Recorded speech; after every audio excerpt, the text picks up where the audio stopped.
Hello दोस्तों, स्वागत है आपका हमारे यूट्यूब चैनल एपीसी एकेडमी में। आज का हमारा टॉपिक है ओएसआई मॉडल, जो हमारे लास्ट लेक्चर का सेकंड पार्ट है, जिसमें हम नेटवर्क मॉडल्स को डिस्कस कर रहे हैं। तो चलिए शुरू करते हैं अपना टॉपिक ओएसआई मॉडल। सबसे पहले ओएसआई मॉडल में ओएसआई का फुल फॉर्म क्या होता है। OSI stands for open system interconnection. Open system interconnection, इसका मतलब ओएसआई का फुल फॉर्म जो पूछा जाता है आपसे, ओएसआई आपके पास क्या है, रेफरेंस मॉडल होता है। रेफरेंस मॉडल मीन्स कि जब भी हम कम्युनिकेशन करते हैं नेटवर्क में, तो दो डिवाइसेस के बीच में डेटा ट्रांसफर होगा या आपस में डेटा शेयरिंग होगा, तो उसके लिए आपको इस मॉडल से बहुत हेल्प मिलती है। इस मॉडल में आपकी टोटल 7 लेयर्स पे ये काम करता है, ठीक है। हर लेयर का एक अलग अलग काम होता है। हर लेयर जो है वो एक दूसरी लेयर से जो है वो कनेक्ट रहती है, मतलब बॉटम लेयर अपर लेयर से कनेक्टेड रहेगी, ठीक है। इसका इन्वेंशन आपका कब हुआ है, तो सबसे पहले तो इसको बनाया किसने है, तो इसको ISO means international standard organization ने 1978 में जो है डेवलप किया है। Developed by ISO international standard organization, international standard organization. कब डेवलप हुआ है आपका, 1978 में। अब OSI मॉडल में 7 लेयर्स होती हैं, क्योंकि जब भी आप डेटा ट्रांसफर करते हैं तो आपके पास एक सेंडर होता है और एक आपके पास रिसीवर होता है। तो सेंडर और रिसीवर जैसे डाटा ट्रांसफर होगा आपका, तो दोनों एंड पे आपकी ये 7 लेयर्स जो है वो काम करेंगी, ठीक है। तो इनमें वैसे तो हमारा सबसे मतलब जिस हिसाब से हम करेंगे, सबसे बॉटम लेयर कौन सी होती है, अपर लेयर कौन सी होती है, लेकिन यहाँ पे क्या होता है कि सेंडर साइड में जो सबसे अपर लेयर होती है, वहाँ पे वो सबसे बॉटम का लेयर काउंट होता है, ठीक है। तो हम एक एक करके इन लेयर्स के बारे में बात करेंगे। ओएसआई की 7 लेयर्स। इन लेयर्स को अगर आपने याद रखना है तो आपके पास एक टर्म जो आपने ध्यान में रखनी है, कौन सी है, all people seems to need data processing. All people seems to need data processing. These all are 7 layers. So all means application layer,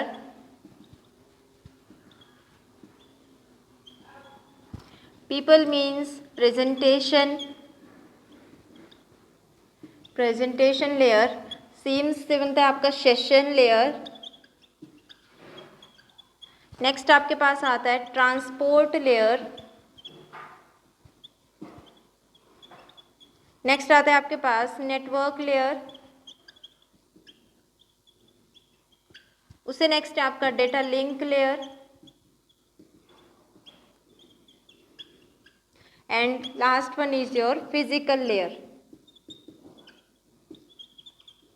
जब भी हम इन लेयर्स की नंबरिंग करते हैं तो सबसे फर्स्ट लेयर आपके पास फिजिकल लेयर आता है, तो ये आपकी फर्स्ट लेयर होती है। नेक्स्ट डेटा लिंक सेकंड होता है। थर्ड पे आपका नेटवर्क लेयर काम करेगा। ट्रांसपोर्ट लेयर आपकी फोर्थ लेयर काउंट होती है। सेशन लेयर आपका फिफ्थ, और इसके बाद आपके पास जो नेक्स्ट है presentation layer, that's your sixth layer, and seventh layer होती है आपकी एप्लीकेशन लेयर। यहाँ पे जो एप्लीकेशन लेयर है वो एंड यूज़र से कनेक्ट करती है, क्योंकि जब हमने टॉपिक अपना डिस्कस किया है TCP/IP मॉडल, तो उसमें भी एप्लीकेशन लेयर आपकी एंड यूज़र से कनेक्ट करती है, और फिजिकल लेयर आपकी फिजिकल मॉडम से कनेक्ट करती है। ये डिसाइड करती है कि कैसे सेंडर से रिसीवर तक डेटा जाना है, किस रूट के थ्रू जाना है और किस मीडिया के थ्रू जो है वो ट्रांसफ़र करना है। तो हम एक एक करके इन सारी लेयर्स पे बात करते हैं। जब भी आप OSI मॉडल में काम करते हैं, आपके पास 2 एंड्स रहते हैं, दैट्स योर सेंडर, एंड एक रहेगा आपका रिसीवर, ठीक है। सेंडर का काम है डेटा को भेजना और रिसीवर का काम है डेटा को रिसीव करना। तो ये सारी लेयर्स आपकी काम करेंगी। जैसे सबसे ऊपर मेरी है एप्लीकेशन लेयर, उसके बाद मेरे पास आ जाएगी प्रेजेंटेशन के बाद आ गया आपका जो सेशन के बाद आ गया आपका ट्रांसपोर्ट। नेक्स्ट आ गया आपका network layer, data link layer, और फिर आ गया आपका फिजिकल लेयर। ये सारी लेयर आपकी राइट साइड में भी ऐसे ही आएंगी। सबसे ऊपर आपकी एप्लीकेशन, फिर आपका प्रेजेंटेशन, फिर session, transport, network, data link और ये फिजिकल लेयर। बट यहाँ पे क्या होगा कि जो यहाँ फिजिकल लेयर है, जब ये डेटा ट्रांसमिट करेगा तो यहाँ पे कोई मॉडेम वगैरह जो भी आप यूज़ कर रहे हैं उसके थ्रू आगे फिजिकल मीडिया यहाँ पे कोई ना कोई रहेगा जिसकी हेल्प से आपका ये डेटा ट्रांसफ़र होना है। और इसमें हर लेयर का कनेक्शन आपकी दूसरी लेयर के साथ रहेगा। जैसे आपका एप्लीकेशन लेयर से काम हो रहा है तो ये डेटा ट्रांसफ़र करेगी बॉटम लेयर्स को 1 बाय 1, और यहाँ पे जैसे रिसीव हो रहा है तो फिजिकल लेयर आगे जो है वो अप लेवल तक आपका काम करेगी। और इन लेयर्स में क्या रहता है आपका, जब आप OSI मॉडल में काम करते हैं तो हर लेयर पे आप अपने जो भी डेटा या इन्फॉर्मेशन आपकी सेंड होती है उनके साथ आप इसमें हेडर्स एंड ट्रेलर्स जो है वो ऐड करते हैं, और डेटा कैसे ट्रांसफ़र होना है, कितने टाइम तक ट्रांसफ़र होना है, वो सब चीज़ें भी इसमें देखी जाती हैं। ये आपका प्रेजेंटेशन एंड सबसे ऊपर आता है आपका एप्लीकेशन। तो सबसे फर्स्ट लेयर आपकी आती है, दैट्स योर फिजिकल लेयर। ये फर्स्ट लेयर आपका फिजिकल होता है क्योंकि टॉप से चलेगा आपका 7th layer, 6th layer, 5th layer, 4th layer, 3rd layer, 2nd layer और 1st लेयर, ठीक है। फिजिकल से डेटा लिंक में ट्रांसफर होता है डेटा, डेटा लिंक में से नेटवर्किंग में आता है, क्योंकि यहाँ पे क्या होता है कि जैसे फिजिकल मॉडेम से जैसे भी आपका डेटा आएगा वो आपका डेटा लिंक में जाएगा। यहाँ पे लिंकिंग का काम होगा, मीन्स जब भी हम डेटा ट्रांसफ़र करते हैं वो आती है आपके डिजिट्स होते हैं, सिग्नल्स में होते हैं, तो उनको बिट्स में, फ्रेम में या पैकेट्स में कन्वर्ट करना, और हर एक लेयर पे आपके साथ जुड़ते हैं, that's your headers and trailer. तो यहाँ पे जैसे डाटा ट्रांसफ़र होगा ना सेंडर एंड पे, यहाँ पे जुड़ते जाएंगे आपके, जैसे मान लो हेडर जुड़ रहे हैं, ट्रेलर जुड़ रहे हैं, हर एक लेयर पे आपके हेडर और ट्रेलर ऐड होते रहते हैं, ठीक है। ऐसे ही आपके हेडर और ट्रेलर चले हैं, और जैसे इन्हीं के साथ आपका डेटा आगे ट्रांसमिट होता है। लेकिन इस लेयर पे क्या होगा कि जैसे ये फिजिकल मीडिया के थ्रू आगे ट्रांसमिट होता है तो यहाँ पे हम डेटा को एनकोड, डिकोड इस तरह से भेजते हैं, मतलब एनकोडिंग करके डेटा को भेजते हैं। Original data as it is नहीं आप सेंड करते हैं, तो आप डेटा को एनकोड करके भेजते हैं, जिसके लिए आप इसमें यूज़ करते हैं एनक्रिप्शन की। उसको हम एनक्रिप्शन भी बोलते हैं, लेकिन जो रिसीवर एंड होता है वहाँ पे ये डिक्रिप्ट होता है, ये डिकोड होता है डेटा, जहाँ पे जो एनक्रिप्शन की है वही आपकी यहाँ पे आइडेंटिफाई करेगी कि कौन सी की से इस डेटा को डिक्रिप्ट करना है। तो यहाँ पे आप डिक्रिप्शन करेंगे, मतलब डेटा को डिकोड करेंगे, और जैसे यहाँ पे हेडर और ट्रेलर के साथ आपका डेटा रिसीव हुआ तो हर एक लेयर पे, मतलब हर एक लेयर अपना हेडर ट्रेलर जोड़ती है, तो कहीं पे एक हेडर हो गया, फिर 2 हो गए, 3 हो गए, ऐसे ऐड होते रहेंगे। यहाँ पे हेडर ट्रेलर 1 बाय 1 रिमूव होते रहते हैं, हर एक लेयर अपने डेटा को पहचान कर अपना हेडर ट्रेलर जो है वो रिमूव करती रहेगी, और जब डेटा आपका एप्लीकेशन लेयर पे पहुंचेगा तब तक ये सारा ओरिजिनल डेटा कन्वर्ट हो चुका होगा जो आपका यूज़र ने या सेंडर ने यहाँ से भेजा होगा। तो यूज़र को ओरिजिनल डेटा ही मिलेगा, लेकिन इन सभी लेयर्स के थ्रू डेटा ट्रांसमिट होना है, ठीक है। अब हम बात करते हैं इन सभी लेयर्स पे 1 बाय 1 करके। सबसे पहली लेयर हमारी आती है, that's your physical layer. Physical layer, तो फिजिकल लेयर क्या होती है आपकी, सबसे फर्स्ट लेयर है या लोएस्ट लेयर है आपकी। इस लेयर को हम बिट यूनिट लेयर या बिट यूनिट भी बोलते हैं। इसमें क्या होता है कि जैसे सेंडर ने डेटा को ट्रांसफ़र किया, वो बिट्स के फॉर्म में रिसीवर एंड पे ट्रांसफ़र होता है, तो यही लेयर डिसाइड करती है कि डेटा ट्रांसफ़र जब करना है तो उसका फ्लो ऑफ कंट्रोल क्या रहना है या उसका डेटा रेट क्या रहना है। तो सब चीज़ें आपकी फिजिकल लेयर डिसाइड करेगी। इवन तो हमने बोला कि एक तो हमारा डेटा रेट और डेटा फ्लो, ये चीज़ें आपकी फिजिकल लेयर ही डिसाइड करती है। फिर कौन सी टोपोलॉजी आपकी यूज़ होनी है या कौन सा ज्योग्राफिक नेटवर्क आपका जो है वो यूज़ होना है, तो ये भी फिजिकल लेयर ही डिसाइड करेगी। फिजिकल लेयर ही डिसाइड करेगी कि 2 डिवाइसेस आपस में किस तरह से कनेक्ट होने हैं, तो कनेक्शन बिटवीन 2 डिवाइसेस किस तरह से होना है।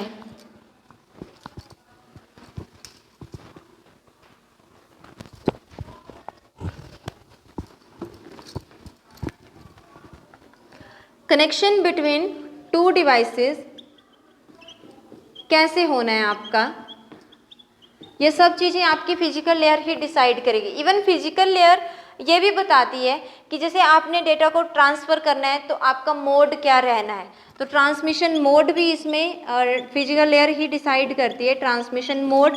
अब ट्रांसमिशन मोड आपका कोई भी हो सकता है, जैसे आपके पास वेरियस टाइप के ट्रांसमिशन मोड होते हैं, सिंप्लेक्स, हाफ डुप्लेक्स या फिर फुल डुप्लेक्स।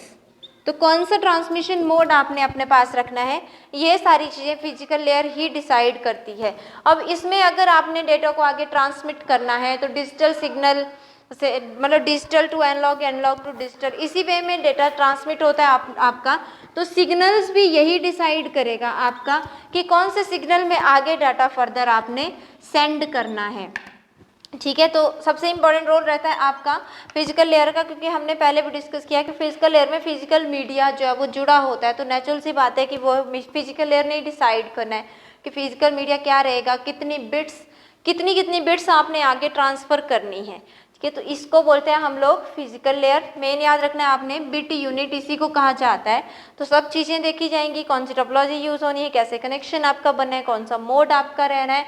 इवन आप ये भी डिसाइड करते हैं कि कनेक्शन जो होगा दो डिवाइसेस के बीच में वो वायर्ड रहेगा या वायरलेस रहेगा। तो मीन्स कौन सा मीडिया आपने यूज़ करना है। तो यहाँ पे ट्रांसमिशन मीडिया भी यही लेयर जो है वो डिसाइड करती है, चाहे आपका वायर्ड रहे चाहे आपका वायरलेस रहे।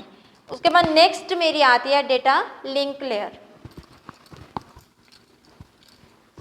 सेकेंड लेयर आपके पास आती है data link layer, data link layer. तो इसको शॉर्ट में हम DLL बोलते हैं। डेटा लिंक लेयर आपकी मतलब सेकेंड लेयर है OSI मॉडल की, और इस मॉडल जो सेकेंड लेयर है आपकी, ये इसमें दो सब लेयर्स होती हैं आपकी। तो यहाँ पे इसकी 2 सब लेयर्स हैं। एक होती है आपके पास मैक लेयर और एक होती है आपके पास LLC। मैक का फुल फॉर्म रहेगा आपका मीडिया असेस लेयर या मीडिया असेस कंट्रोल, और LLC means logic link control. तो ये दो सब लेयर्स इसमें काम करती हैं, जो आपकी डेटा लिंक लेयर है। अब डेटा लिंक लेयर का क्या काम है, मेन डाटा को एनकोड या डिकोड करना। ठीक है, एनकोडिंग कब होगी, जब डेटा सेंडर भेजेगा, और डिकोडिंग कब होगी, जब रिसीवर एंड पे डेटा जो है वो ट्रांसमिट होगा। अब इसमें ये डिसाइड करती है कि जो भी आपका डेटा वो कैसे डिकोड होना है, कैसे एनकोड होना है। तो इसमें आप लोग जो है वो एरर को भी चेक करते हैं। आप ये भी देखते हैं कि मेरा डेटा जो है वो एरर प्रोन नहीं होना चाहिए। तो कितना डेटा मेरा ट्रांसमिट हो रहा है, कंट्रोल फ्लो कंट्रोल इसी ने चेक करना है। मेन आपका देखो फ्लो कंट्रोल इसी ने चेक करना है, कैसे डेटा आगे जाना है। जितना भी आपका डेटा आता है वो बिट्स में आता है, तो उन बिट्स को इसमें पैकेट्स की फॉर्म में जो है वो कन्वर्ट किया जाता है, और इन्हीं पैकेट्स को हम फ्रेम भी कहते हैं। अब ये क्या रहता है कि जब डेटा आपका आता है तो इसको इक्वल साइज में डिवाइड करके हम लोग आगे फॉरवर्ड करते हैं, जिनको पैकेट्स, और इन्हीं पैकेट्स को आगे फ्रेम कहा जाता है। ठीक है, इसमें मेनली क्या है, डिसाइड आपका डेटा लिंक लेयर ने ही करना है कि सेंडर ने जो डेटा भेजा क्या वो दूसरी साइड पे रिसीव हुआ या नहीं हुआ। अगर मान लो एक से ज़्यादा डिवाइसेस आपके मॉडल में यूज़ हो रहे हैं, तो कौन से डिवाइस को, मतलब कौन सी डिवाइस को कौन सी नेटवर्क एक्सेस देना है, मतलब कौन से डिवाइस को जो एक्सेस करवाना है और कौन से डिवाइस को रिलीज़ करवाना है, वो सब चीज़ें आपकी डेटा लिंक लेयर में ही चेक होती हैं। तो मेन आपका मैक का full form media access control and LLC। इसमें और चीज़ें आपकी मतलब क्या चीज़ें यूज़ होती हैं, तो प्रोटोकॉल आपके कुछ एक इसमें यूज़ होते हैं। एक है आपके पास HDLC और एक है PPP। HDLC और PPP का आपसे फुल फॉर्म पूछा जा सकता है, that's your high definition link control. और पीपीपी स्टैंड करता है आपका point to point protocol. Main आपकी कुछ एक टर्म्स यही है, मैक का फुल फॉर्म एलएलसी, एचडीएलसी जो इसमें प्रोटोकॉल आपके यूज हो रहे हैं, HDLC high definition link control protocol और पीपीपी आपका पॉइंट टू पॉइंट प्रोटोकॉल। क्योंकि जब भी आप इसमें डेटा ट्रांसफर करेंगे आपको चेक करना है कितने बिट्स या कितनी फ्रेम्स आगे फॉरवर्ड करनी है, कोई भी फ्रेम आपकी जो है वो एरर के साथ ना आगे जाए ये भी चेक करना है। एनकोडिंग और डिकोडिंग का काम इसका है, क्योंकि कभी हम ओरिजिनल डाटा तो फिजिकल मीडिया पे नहीं सेंड करते हैं, तो सेंडर एंड पे एनकोडिंग चलता है और रिसीवर एंड पे आपका डिकोडिंग चलता है। उसके बाद नेक्स्ट लेयर आपकी आती है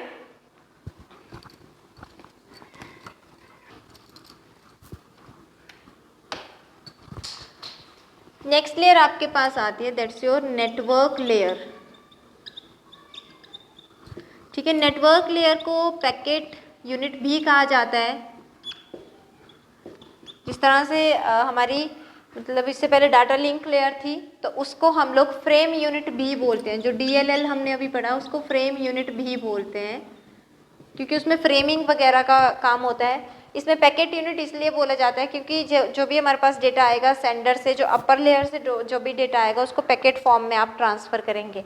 एक्चुअल क्या होता है कि पैकेट आपके मान लो किसी भी बिट फॉर्म के हो सकते हैं, लेकिन जब इन पैकेट्स को हम एक डेफिनेट मैयर में, मतलब जैसे 8 बिट्स पैटर्न, 16 बिट पैटर्न ऐसे ट्रांसफ़र करते हैं तो उसको फ्रेम बोलते हैं। तो डेटा लिंक लेयर को फ्रेम यूनिट कहा जाता है, क्योंकि ये क्वेश्चन कई बार पूछा जाता है कि कौन सी लेयर में फ्रेमिंग होता है, that's your data link layer, और कौन सी लेयर में पैकेट्स का यूज़ होता है, दैट्स योर नेटवर्क लेयर। तो आपके पास जो नेटवर्क लेयर है मेनली इसका काम क्या है, राउटिंग डिसाइड करवाना।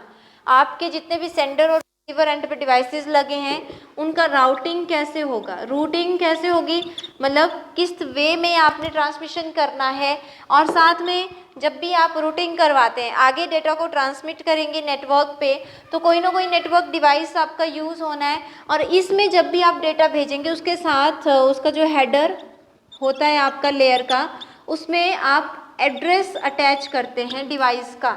ठीक है, तो जब आप इस नेटवर्क में आएंगे तो इस हेडर में एड्रेस अटैच होगा, तो सोर्स और डेस्टिनेशन दोनों एड्रेसेस अटैच होते हैं आपके, जिससे कि मतलब ये एड्रेस आपको डिवाइस को आइडेंटिफाई करने में बहुत हेल्प करता है। ठीक है, तो नेटवर्क लेयर का मेन काम ये याद रखना है, पैकेट यूनिट, पैकेटिंग का काम होता है, रूटिंग का काम होता है, और इसका मेन काम क्या है कि जो भी आपके डिवाइसेस हैं उनको लॉजिकल या फिजिकल दोनों एड्रेसेस ये प्रोवाइड करवाएगा, क्योंकि आपका जो लॉजिकल एड्रेस और फिजिकल एड्रेस दोनों आपके अलग अलग रहते हैं। एक को हम आईपी एड्रेस बोलते हैं, एक को हम मैक एड्रेस बोलते हैं। ठीक है, तो दोनों एड्रेसेस प्रोवाइड करवाना डिवाइस को, क्योंकि डिवाइस जब ट्रांसमिट करेगा, डिवाइस पे जब डेटा ट्रांसमिट होगा तब तो किसी आपके मतलब आईपी एड्रेस की हेल्प से होगा, और जब दूसरा आपके पास रिसीव होगा किसी भी डिवाइस पे तो वहाँ पे आप अपना मैक एड्रेस को जो है वो असेस करते हैं। तो ये ध्यान रखना है इसमें कि इसके हेडर्स में जो है आप लोग क्या ऐड करते हैं, एड्रेस ऑफ डिवाइस इसमें ऐड किया जाता है। इसी एड्रेस की हेल्प से आप रिसीवर एंड पे अपने डेटा को डिलीवर कर पाते हैं सही पोजीशन पे या सही डिवाइस पे, और उस डिवाइस के एड्रेस को फाइंड आउट कर पाते हैं। ठीक है, मेनली इसमें आपकी क्या यूज़ होंगे, पैकेट्स का सबसे मेन रोल आपका इसमें रहेगा, और डीएलएल में आपके फ्रेम्स यूज़ होते हैं। अब उसके बाद हमारी नेक्स्ट लेयर रहेगी that's your transport layer. Next layer है आपकी ट्रांसपोर्ट लेयर। ट्रांसपोर्ट लेयर, जो आपकी ट्रांसपोर्ट लेयर है उसको आप सेगमेंट यूनिट भी बोला जाता है, उसमें सेगमेंट यूनिट। अब ये सेगमेंट यूनिट का क्या मतलब हुआ कि जब भी ट्रांसपोर्ट लेयर आपकी एक्टिवेट होती है तो इसका काम है मतलब नेटवर्क के बीच में ही आपके डेटा को सेंडर से रिसीवर या जो भी डिवाइस आपका नीडेड है उस तक पहुंचाना। तो ये क्या करेगी कि जो भी अपर लेयर से डेटा आएगा उसको सेगमेंट्स में जो है वो डिवाइड करती है, सेगमेंट्स बना देती है, और उन सेगमेंट्स को फिर सीक्वेंस करके जो है वो आगे फॉरवर्ड करेगी। तो सेगमेंट्स बनेंगे, सेगमेंट्स को सीक्वेंस करेगा, सीक्वेंस करके उन पर्टिकुलर सीक्वेंस में आगे जो है वो सेगमेंट्स को ट्रांसमिट करेगी। तो इसमें मेन क्या चीज़ें होती हैं कि आपका फ्लो कंट्रोल भी देखा जाता है कि किस वे में आपके सेगमेंट्स ट्रांसफ़र हो रहे हैं, एरर्स वगैरह का भी इसमें जो है वो चेक किया जाता है, मीन्स एरर फ्री आपका डेटा आगे जाए तो एरर चेकिंग इसमें भी रहता है।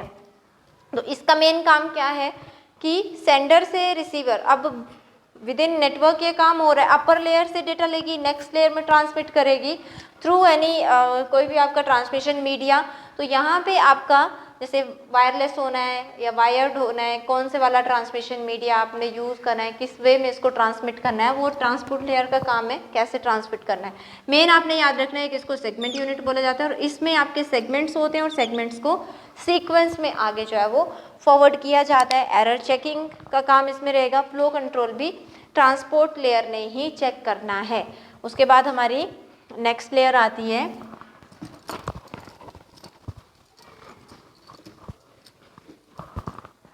नेक्स्ट लेयर आपके पास आती है fifth layer, that's your session layer. अब सेशन लेयर का काम क्या है कि जैसे हायर मतलब टॉप लेवल से जो डेटा आ रहा है उसको लोअर लेयर में इसने ट्रांसमिट करना है।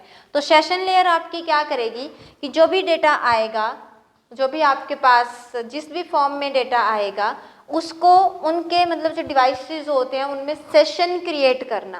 फॉर एग्जांपल मान लो हम लोग अपने पीसी पे जो है वो कोई वेबसाइट ओपन करते हैं, ठीक है, हम एक वेबसाइट ओपन कर रहे हैं, तो जब भी यूज़र अपना पीसी चलाएगा उसमें क्या होता है आपके पास वेब सर्वर से आप कनेक्टेड होंगे। तो वेबसाइट ओपन करने के लिए मुझे कोई वेब सर्वर कनेक्ट करना पड़ेगा या उससे मुझे डेटा मिलेगा। तो जब आपने अपने पीसी पे कोई साइट ओपन किया तो यूज़र का जो कंप्यूटर है उसके और वेब सर्वर जो है उनके बीच में कितना आपका सेशन एक बन जाता है, पूरा सेशन आपका क्रिएट हो जाता है, मतलब पूरा टाइम पीरियड आपका नोट होता है कि कब आपका सेशन स्टार्ट हुआ, कब आपका सेशन एंड हुआ, तो कितना टोटल टाइम पीरियड आपने लिया। और अगर इसमें कभी मतलब कोई एरर आ जाता है या बीच में कनेक्शन टूट जाता है आपका, तो सेशन दोबारा से स्टार्ट होता है। तो सेशन लेयर का मेन काम क्या है, एक सेशन मेंटेन करना डिवाइसेस के बीच में जिनमें हम डाटा को ट्रांसमिट कर रहे हैं। तो मेन हमारा जो भी आपकी सेशन लेयर है, अब मतलब अगर रिसीवर एंड पे बात करें तो इससे पहले हमारी ट्रांसपोर्ट लेयर थी, ट्रांसपोर्ट लेयर डेटा देगी सेशन लेयर को। अब ट्रांसपोर्ट किया डेटा किसी डिवाइस ने और किसी ने ऊपर रिसीव किया, तो उनके बीच में कितनी देर तक आपका कनेक्शन रहा, दैट्स योर टोटल सेशन। तो उस सेशन का काम करेगी आपकी सेशन लेयर। उसके बाद हमारी मतलब जो यहाँ पे सेशन लेयर है इसको आपने याद रखना है, इसमें सिंक्रोनाइजेशन का काम करता है, ठीक है, सिंक्रोनाइजेशन। सिंक्रोनाइजेशन मीन्स एक कनेक्शन आपका बनाने का काम करेगा, जो भी आपके टॉप लेयर है और बॉटम लेयर है उनके बीच में या उनके जो भी डिवाइसेस हैं उनमें एक आपका कनेक्शन बनाने का ये काम करती है। तो ये थी आपकी सेशन लेयर। उसके बाद हम बात करते हैं next layer, presentation layer. Next आपके पास आती है दैट्स योर प्रेजेंटेशन लेयर। अब प्रेजेंटेशन लेयर आपकी सेशन लेयर के बाद एक्टिवेट होगी, ठीक है। तो सेशन में आपका डेटा सिंक्रोनाइज होकर आगे फॉरवर्ड होता है। प्रेजेंटेशन लेयर के मेनली 3 काम होते हैं इसके। इसमें एक होता है आपका एनक्रिप्शन, डिक्रिप्शन और एक हम मेन काम इसमें करते हैं दैट्स योर कंप्रेशन। एनक्रिप्शन और डिक्रिप्शन आपके किस पर्पस से यूज़ होते हैं, जब आप अपने डेटा की प्राइवेसी को मेंटेन करना चाहते हैं, ठीक है, आप चाहते हैं कि मेरा डेटा जो है वो किसी को ये समझ आए कि मैंने क्या सेंड किया, देन हम एनक्रिप्शन और डिक्रिप्शन का यूज़ करते हैं। और कंप्रेशन हम कब यूज़ करते हैं, कंप्रेशन का यूज़ करते हैं जब हम चाहते हैं कि मेरे डेटा का साइज़ जो है वो रिड्यूस होना चाहिए। तो यहाँ पे डेटा साइज़ को रिड्यूस करने के लिए इसका यूज़ किया जाता है, क्योंकि जब भी हम डेटा ट्रांसमिट करते हैं तो हम लोग कई बार ऐसा होता है कि हम पूरा डेटा उतने मतलब बड़े साइज़ के डेटा को एक साथ ट्रांसमिट नहीं कर सकते हैं। तो अगर हम उसको कंप्रेस कर देते हैं तो हमारा डेटा इजीली जो है फुल स्पीड पे जो है ट्रांसमिट हो जाता है। अब प्रेजेंटेशन लेयर के बाद आपके पास आती है that's your top most layer या 7th लेयर जिसको हम बोलते हैं दैट्स योर एप्लीकेशन लेयर। अब ये लेयर थोड़ी सी इंपॉर्टेंट क्यों हो जाती है, क्योंकि ये लेयर ऐसी है जो एंड यूज़र से रिलेट करेगी। तो ये एंड यूज़र से इसको पूरा एंड यूज़र को इंटरफेस प्रोवाइड करवाना है। तो जो भी एप्लीकेशन लेयर है वो बाकी के डिवाइसेस को कैसे हमने इंटरफेस करना है, हमने कैसे सारे डिवाइसेस को यूज़ करना है, या हमने उस नेटवर्क में आए हुए डाटा को कैसे रिसीव करना है, तो एप्लीकेशन लेयर हमें वो हेल्प करता है। इसका सब सारा काम क्या है, जैसे जो भी आपका यूज़र है उसको पूरी फाइल्स या डेटा जो भी ट्रांसमिट हुआ उसको दिखाना, जो भी डिवाइसेस उसमें यूज़ हो रहे हैं वो प्रोवाइड करवाना, तो सब काम आपका एप्लीकेशन लेयर का होता है। जब भी हम इसमें डेटा को जैसे मेल्स वगैरह सेंड करते हैं वो सारा काम इसमें आता है, ठीक है। इवन हम लोग स्टोर कर रहे हैं डेटा को, तो एप्लीकेशन लेयर की हेल्प से ही हम लोग अपने मतलब कोई ऑपरेटिंग सिस्टम मेरा हो गया उसके किसी डायरेक्टरी को हम असेस कर पाते हैं, ठीक है। तो आपकी इसमें मेन कुछ एक प्रोटोकॉल्स आते हैं जो आप यूज़ करते हैं, तो वेरियस प्रोटोकॉल्स हैं, उनका फुल फॉर्म थोड़ा सा आ सकता है, दैट्स योर HTTP, FTP, उसके बाद आपका प्रोटोकॉल आता है SMTP या फिर NFS। तो HTTP stands for hypertext transfer protocol, FTP file transfer protocol, SMTP simple mail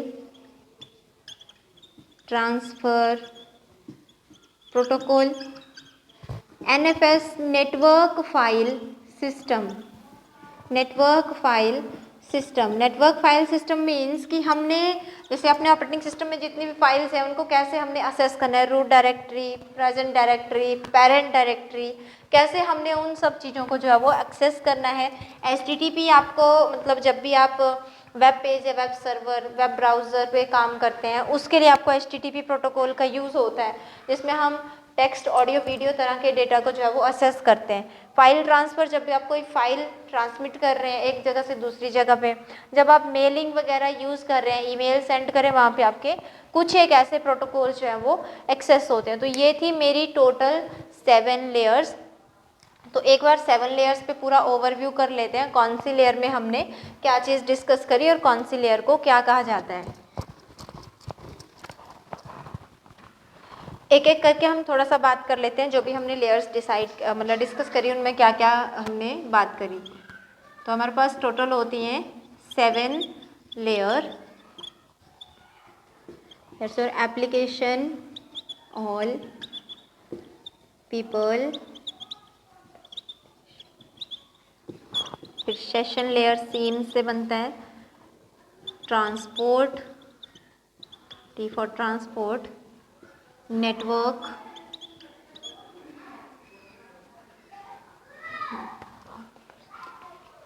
data link और फिजिकल। तो सीधा आपने याद रखना है कि जो फिजिकल लेयर है उसमें बिट्स में डेटा ट्रांसफर होता है तो उसको हम बिट यूनिट बोलते हैं, ठीक है। डेटा लिंक लेयर में हमारे फ्रेम्स का कंसेप्ट यूज़ होता है तो उसको हम फ्रेम यूनिट भी बोलते हैं, ठीक है। नेटवर्क में हमारे पैकेट्स की फॉर्म में डेटा जाता है तो उसको हम पैकेट यूनिट बोलते हैं। ट्रांसपोर्ट लेयर में हम लोग सिंक्रोनाइजेशन करके हम डेटा को जो है वो फॉरवर्ड करते हैं, तो इसमें सिंक्रोनाइजेशन का यूज़ होता है, या फिर इसको हम कनेक्शन कंट्रोल भी बोलते हैं, कनेक्शन कंट्रोल। नेक्स्ट जो सेशन लेयर है आपके पास वो प्रोवाइड करवाएगी पूरा सेशन, तो इसको हम डायलॉग कंट्रोल भी बोलते हैं। तो एक हमें इस वे में हमें कनेक्शन मिलेगा कि जिसके हिसाब से हम लोग क्या कर सकते हैं, दूसरी लेयर के साथ जो है अपना एक कनेक्शन सेट करते हैं। प्रेजेंटेशन लेयर में आपके पास 3 मेन फंक्शन हमने डिस्कस किए, दैट्स योर एनक्रिप्शन, डिक्रिप्शन या कंप्रेशन। एंड लास्ट जो एप्लीकेशन लेयर है ये हमारे पास काम करती है, इंटरफेस प्रोवाइड करती है, ठीक है। तो यहाँ पे एक्चुअली डिसाइड होता है कि जो हमारी रियल एप्लीकेशन है वो एंड यूज़र तक कैसे पहुँचेगी, उनके बीच में क्या आपका इंटरफेस रहेगा। इसके बाद हम थोड़ी सी कुछ एक इम्पॉर्टेंट टर्म्स पे बात करेंगे जो हमारी नेटवर्क्स में जो है वो यूज़ होती हैं, मतलब उनमें से फुल फॉर्म वगैरह पूछी जा सकती हैं, तो थोड़ी सी वो टर्म हम इसके बाद डिस्कस कर लेते हैं।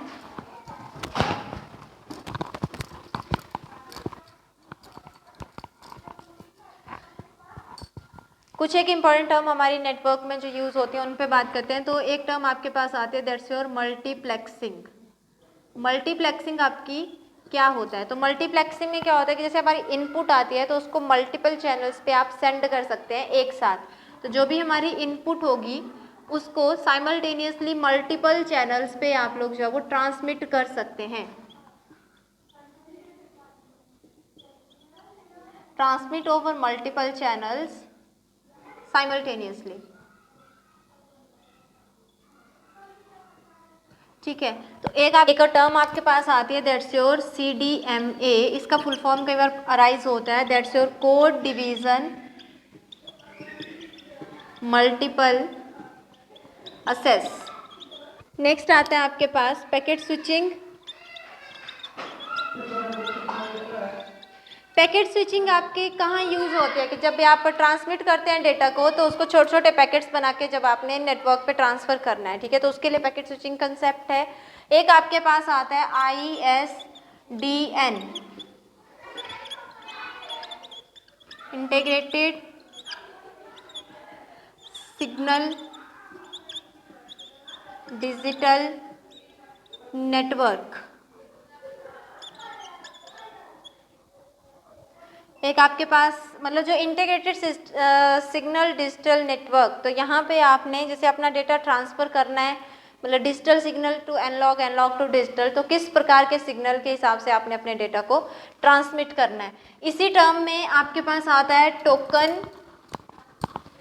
टोकन के बारे में भी हमने अपने टोपोलॉजीज के चैप्टर में डिस्कस किया है। टोकन आपकी स्मॉल डेटा ट्रांसफ़र या जब भी आपके पास कम डेटा है उसके लिए अगर आप ट्रांसमिट करना है चाहते हैं डेटा को, उसके लिए आप इसमें यूज़ करते हैं स्मॉल डेटा ट्रांसमिशन के लिए। एक आपके पास टर्म आती है दैट्स योर ईथरनेट। ईथरनेट का यूज़ हम लैन वगैरह क्रिएट करने के लिए करते हैं। जब भी हम अपने पास एक छोटा सा लैन क्रिएशन करते हैं तो वो हम छोटे ईथरनेट की हेल्प से करते हैं, ईथरनेट केबल्स का यूज़ किया जाता है। एक टर्म है आपकी PSTN।